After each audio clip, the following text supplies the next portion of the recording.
Same বৃত্তচাপটাই আমি যখন এখানে দিব তখন সেটা কি হয়ে যাবে বলতো, এই দুইটাকে যখন যোগ করে দিব তখন সেটা হয়ে যাবে 60 ডিগ্রি। এটা হয়ে যাবে কি 60 ডিগ্রি। আচ্ছা, তো আমার 60 ডিগ্রি আঁকার এখন দরকার নাই, আমার দরকার হচ্ছে 15 ডিগ্রি। তার সেম এই দাগটা দিব না। এবার এইটার সমান অথবা এর অর্ধেকের চেয়ে বেশি ব্যাসার্ধ নিয়ে আমি কি করব, এই কোণটাকে সমদ্বিখণ্ডিত করব। এই পাশে একটা দাগ দিলাম, আবার এইটাকে এখানে ধরে এই পাশে একটা দাগ দিলাম। এখন আমি যখন এটাকে যুক্ত করে দিব তখন কি আমার 15 ডিগ্রি কোণ হবে? আমার কিন্তু 15 ডিগ্রি কোণ হবে না, এটা কিন্তু আমার হইছে 30 ডিগ্রি কোণ। ঠিক আছে, এটা আমার হইলো কত ডিগ্রি কোণ? 30 ডিগ্রি কোণ। কিভাবে করলাম?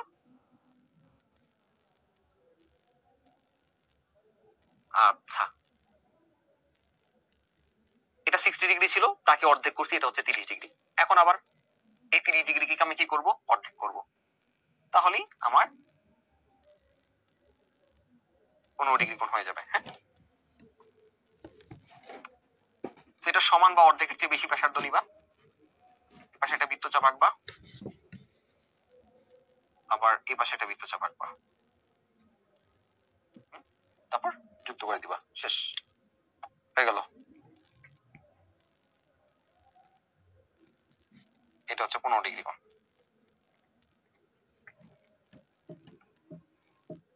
এই আর কি, ধরে নাও এই কোণটা হচ্ছে 15 ডিগ্রি।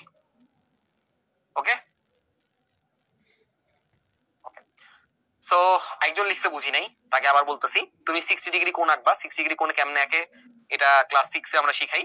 সেটা হচ্ছে যে কোনো বৃত্তচাপ নিয়ে তুমি একটা বৃত্তচাপ আঁকবা, পরিমাপ নিয়ে একটা বৃত্তচাপ আঁকবা, সেই একই মাপে তুমি এখানে একটা দাগ দিবা, তাহলে সেটা 60 ডিগ্রি হবে।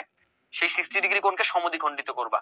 তুমি যদি বলো আমি সমদ্বিখণ্ডিত করতে পারি না, তাহলে তোমার জন্য আজকের ক্লাস না। আজকে লক্ষ্য জিপিএ 5, যারা জিপিএ 5 পাইতে চাইতেছে তাদের ক্লাস। সো তোমাকে আগে শিখতে হবে বেসিক জ্যামিতি, সেটা যদি তুমি একাডেমিক ক্লাসে ভালো করে করো। তাহলে এই কোণটাকে আমি যেটা করব, সমদ্বিখণ্ডিত করব। তাহলে 60কে সমদ্বিখণ্ডিত করলে 30 হচ্ছে, সেই 30 ডিগ্রি কোণকে আবার সমদ্বিখণ্ডিত করব, তাহলে আমার 15 ডিগ্রি হয়ে যাবে। ঠিক আছে, আমার আগেই এঁকে ফেলছে।